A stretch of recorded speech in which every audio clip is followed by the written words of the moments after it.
नमस्ते बच्चों, हिंदी क्लासेस में आपका स्वागत है। आज हम पीयूष पाठ्य पुस्तिका का पाठ 3 गोरा पढ़ेंगे। इसकी लेखिका है महादेवी वर्मा। ये महादेवी वर्मा का रेखा चित्र है। रेखा चित्र से आशय किसी का वर्णन शब्दों के माध्यम से इस तरह करना कि वैसा ही चित्र हमारी आंखों के सामने स्पष्ट हो जाए, वह रेखा चित्र कहलाता है। पाठ शुरू करने से पहले हम महादेवी वर्मा का जीवन परिचय पढ़ लेते हैं।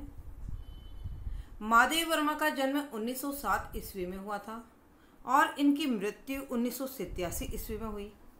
हिंदी के छायावादी काव्य आंदोलन के 4 प्रमुख स्तंभों में से एक है ये। इनकी कविता में वेदना और करुणा की प्रधानता है। इन्हें आधुनिक युग की मीरा भी कहा जाता है। महादेवी वर्मा की चिंतन वृत्ति साहित्य और समाज दोनों दिशाओं में प्रवाहित हुई है। उनका व्यक्तित्व सरलता, उदारता, संवेदनशीलता, आत्मीयता एवं सात्विकता से ओतप्रोत है। उन्होंने हिंदी संस्मरण और रेखाचित्र विधा को अप्रतिम ऊंचाई दी। महादेवी वर्मा का गद्य भाव एवं भाषा की दृष्टि से अनुपम है। उनकी प्रमुख रचनाएं इस प्रकार हैं। सबसे पहले कविता संग्रह देखते हैं। निहार, रश्मि, निर्जा, सांध्य गीत, दीपशिखा, यामा आदि इनके संस्मरण एवं रेखा चित्र हैं। अतीत के चलचित्र, स्मृति की रेखाएं, पथ के साथी, मेरा परिवार। इनके निबंध संग्रह है श्रृंखला की कड़ियाँ, साहित्यकार की आस्था एवं अन्य निबंध। पाठ परिचय। गोरा रेखा चित्र में गाय के अंतरंग एवं बाह्य सौंदर्य के साथ मानवीय संवेदनाओं का रेखांकन है।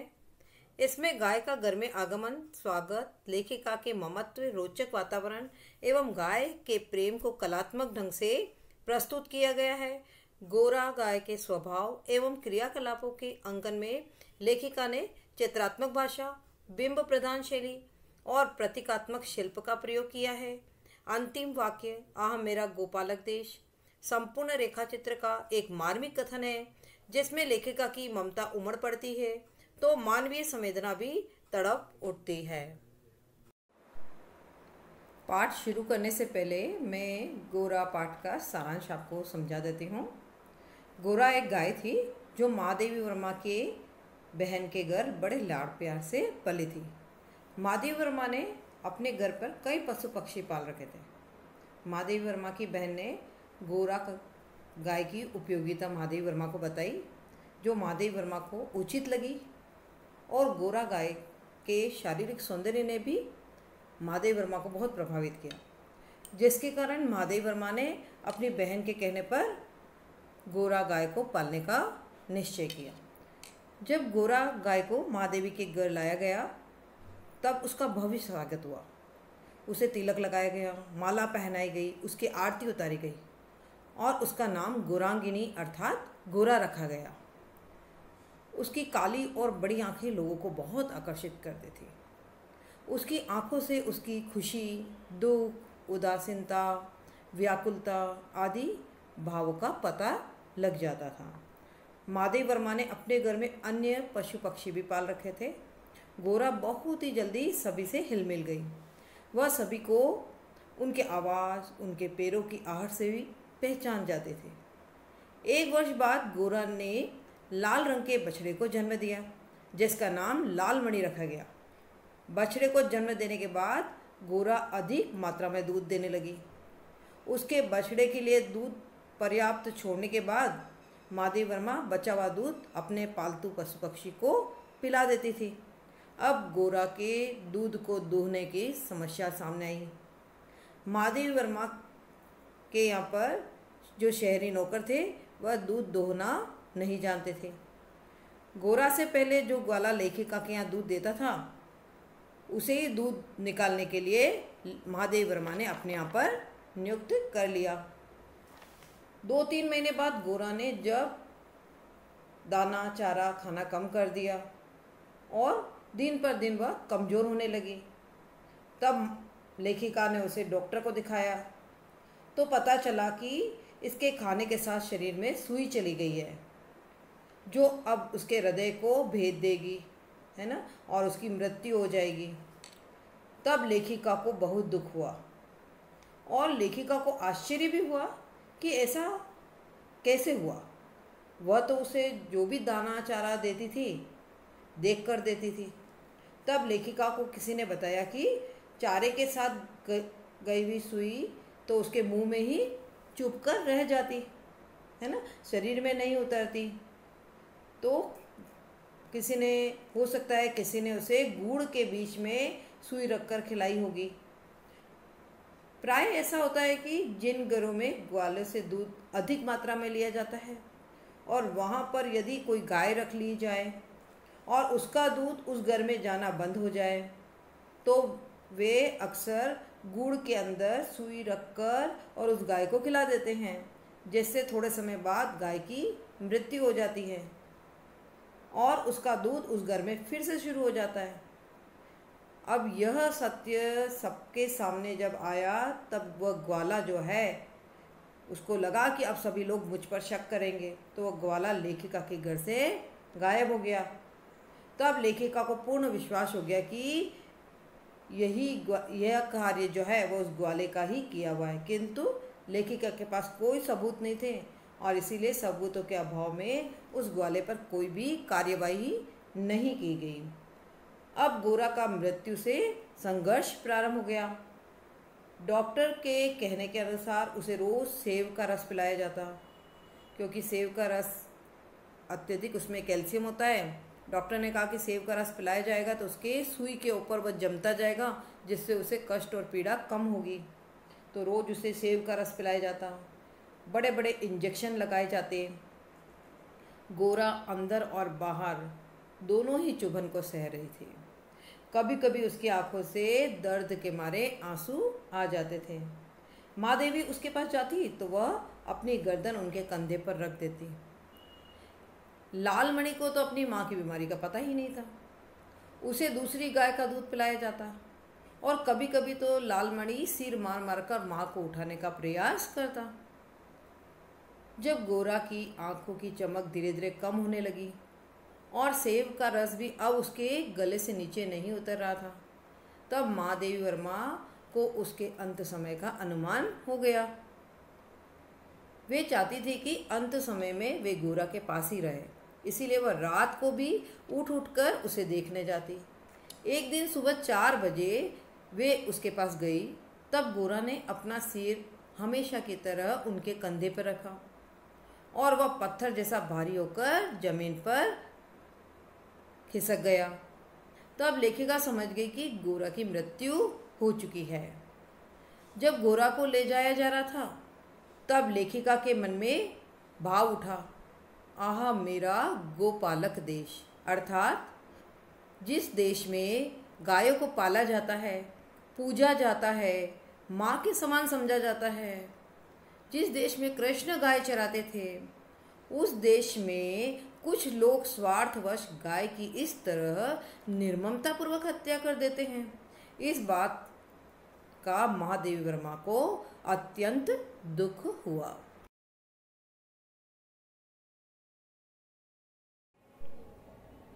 अब हम पाठ शुरू करने जा रहे हैं। गोरा। गौरा मेरी बहन के घर पली हुई गाय की वय संधि तक पहुंची हुई बछिया थी। वय संधि का अर्थ होता है किशोरावस्था। उसे इतने स्नेह और दुलार से पाला गया था कि वह अन्य गोवत्साओं से कुछ विशिष्ट हो गई थी।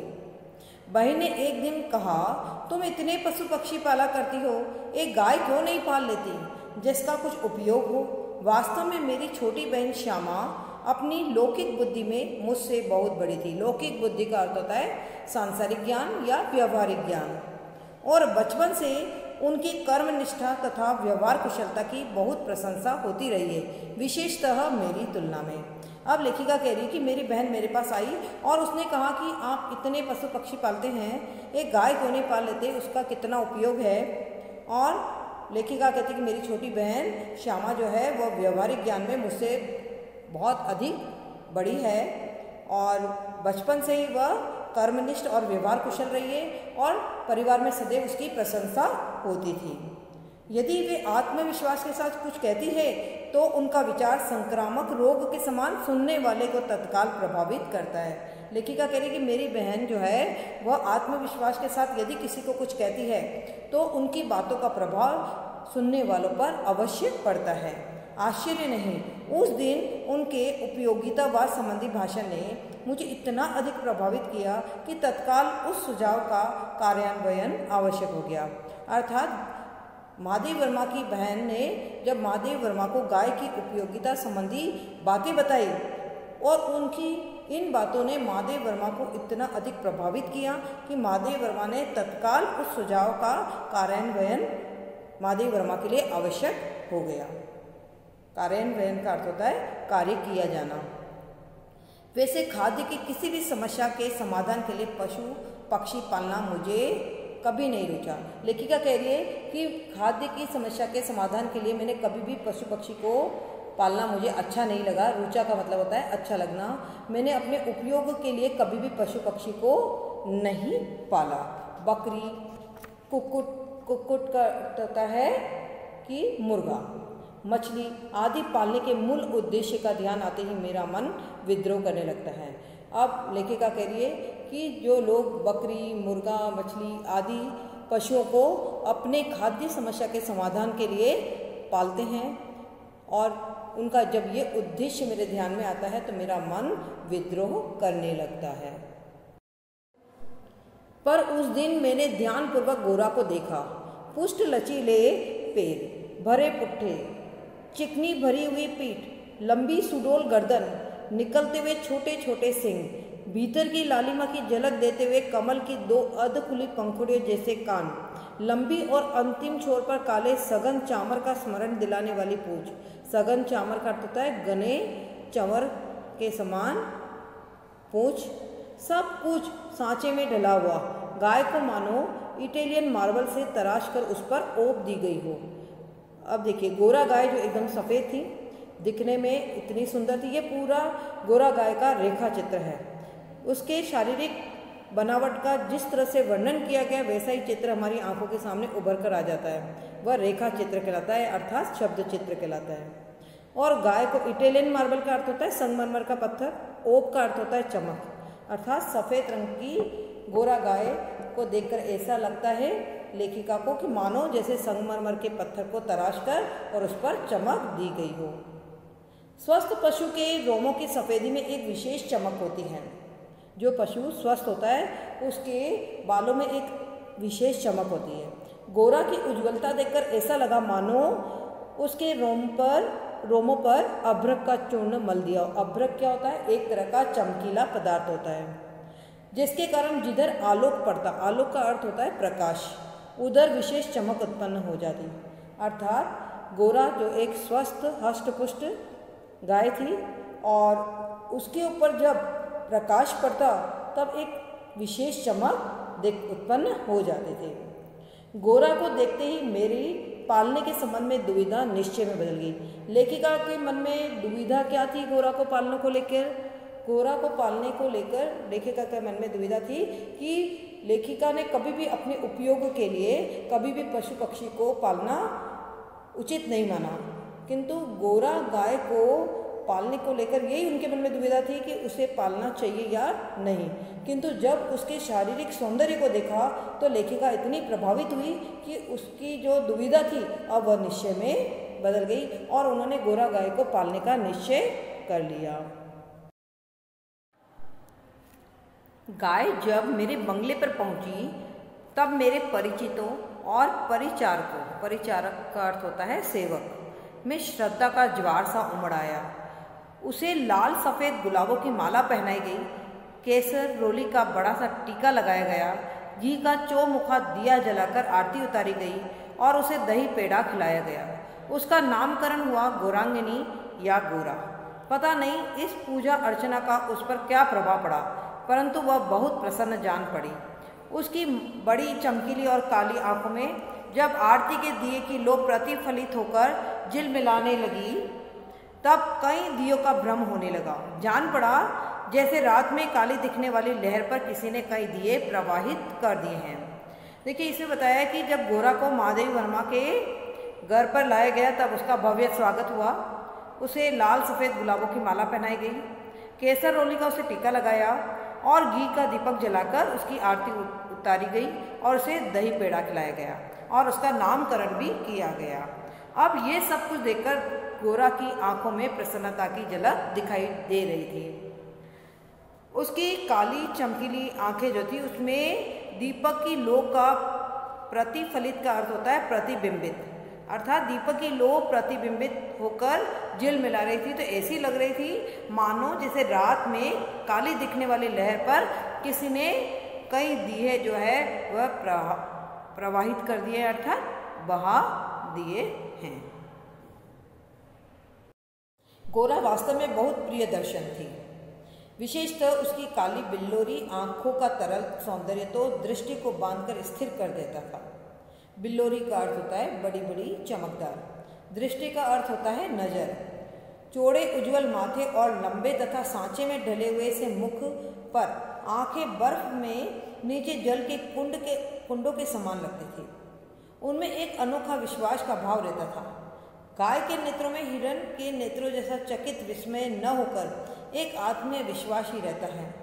उस पशु को मनुष्य से यातना ही नहीं निर्मम मृत्यु तक प्राप्त होती है, परंतु उसकी आंखों में विश्वास का स्थान न विस्मय ले पाता है न आतंक। आतंक का अर्थ होता है भय। इस अंश में लेखिका कहती है कि गोरा दिखने में अत्यधिक प्रिय थी। उसकी काली बड़ी बड़ी चमकदार आंखें लोगों को अपनी ओर आकर्षित करती थी। उसकी आंखों में मनुष्य के प्रति एक अनोखा विश्वास का भाव था। ये विश्वास का भाव हिरण के नेत्रों में देखने को नहीं मिलता। हिरण जब मनुष्य को देखता है तो उसकी आंखों में चकित और विस्मय का भाव होता है और वो मनुष्य को देखकर डर कर भाग जाता है, किंतु मनुष्य के प्रति गाय की आंखों में एक आत्मविश्वास रहता है। चाहे गाय को मनुष्य से यातना ही नहीं बल्कि उसकी निर्ममता पूर्वक मृत्यु तक कर दी जाती है, किंतु फिर भी गाय की आंखों में मनुष्य के प्रति विश्वास का स्थान न तो विस्मय ले पाता है और ना ही भय। महात्मा गांधी ने गाय करुणा की कविता है क्यों कहा, यह उसकी आंखें देखकर ही समझ में आ जाता है। गाय करुणा की कविता है। गांधी जी का ये कथन लेखिका को उसकी आंखें देखकर सही प्रतीत होता है। उसकी अर्थात गाय की आंखों को देखकर सही प्रतीत होता है। गाय जो कि सदैव मनुष्य के लिए उपयोगी रही है, किंतु कुछ लोग अपने निजी स्वार्थ के कारण उसकी हत्या करने में थोड़ा भी संकोच नहीं करते हैं।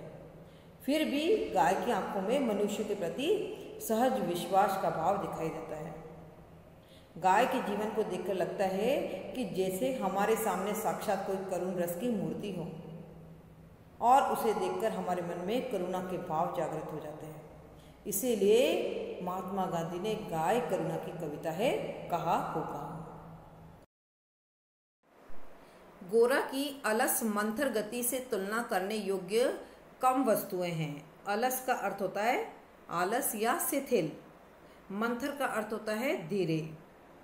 तीव्र गति में सौंदर्य है परंतु वह मंथर गति के सौंदर्य को नहीं पाता है।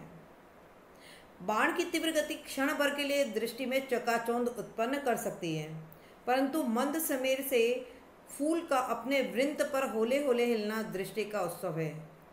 वृंत का अर्थ होता है डाल, होले होले का अर्थ धीरे धीरे। दृष्टि का उत्सव का मतलब होता है देखने में जो आनंद मिलता है हमें।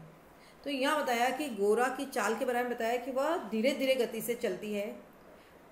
तीव्र गति का सौंदर्य जो है वह हमें पल भर के लिए चकाचौंध जरूर करता है, किंतु वह मंथर गति के सौंदर्य से मिलने वाले आनंद को हम उसमें नहीं पा सकते हैं।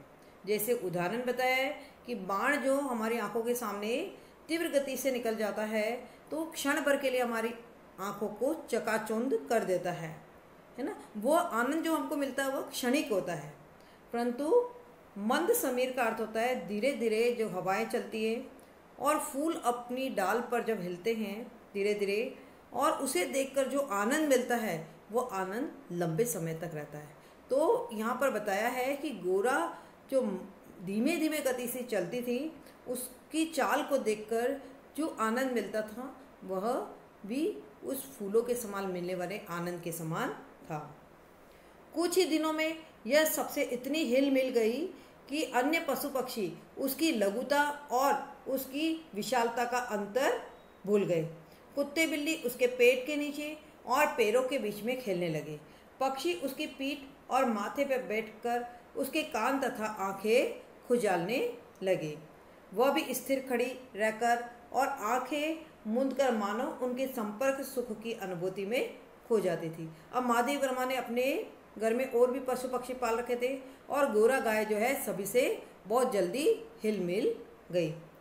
हम सबको वो आवाज़ से नहीं, पैर की आहट से पहचानने लगी। समय का इतना अधिक बोध उसे हो गया था कि मोटर के फाटक में प्रवेश करते ही वह बा बा की ध्वनि से हमें पुकारने लगती। मतलब महादेव वर्मा जब घर में प्रवेश करती, उनकी गाड़ी आती, वह समझ जाती कि महादेव वर्मा आ चुकी है और वह महादेव वर्मा को पुकारने लगती। चाय नाश्ता तथा भोजन के समय से भी वह इतनी परिचित थी कि थोड़ी देर कुछ पाने की प्रतीक्षा करने के उपरांत रंभा रंभा कर घर सिर पर उठा लेती। मतलब हर समय हर चीज़ का उसका समय निश्चित था। चाय नाश्ते का, भोजन का, हर चीज़ का समय उसका निश्चित था और निश्चित समय पर यदि उसे कोई खाने को कोई चीज़ नहीं मिलती तो वह चिल्ला चिल्ला कर घर सर पर उठा लेती। उसका हमसे साहचर्य जनित का अर्थ होता है संग जनित लगाव मानवीय स्नेह के समान ही निकटता चाहता था। मतलब वह जिस तरह से एक मानव स्नेह की अपेक्षा करता है वैसे वे भी एक मानवीय स्नेह की अपेक्षा महादेव वर्मा से करती थी। निकट जाने पर वह सहलाने के लिए गर्दन बढ़ा देती, हाथ फेरने पर अपना मुख आश्वस्त भाव से कंधे पर रखकर आंखें मूंद लेती। जब उससे दूर जाने लगती तब गर्दन घुमा घुमा कर देखती रहती। आवश्यकता के लिए तो उसके पास एक ही ध्वनि थी, परंतु उल्लास, दुख, उदासीनता, आकुलता का अर्थ होता है व्याकुलता आदि की अनेक छाया छवियाँ उसकी बड़ी और काली आँखों में तेरा करती। अर्थात उसकी आँखों से ही उल्लास का अर्थ होता है खुशी। उसकी आँखों में खुशी, दुख, उदासीनता, व्याकुलता आदि भाव साफ साफ दिखाई देते थे।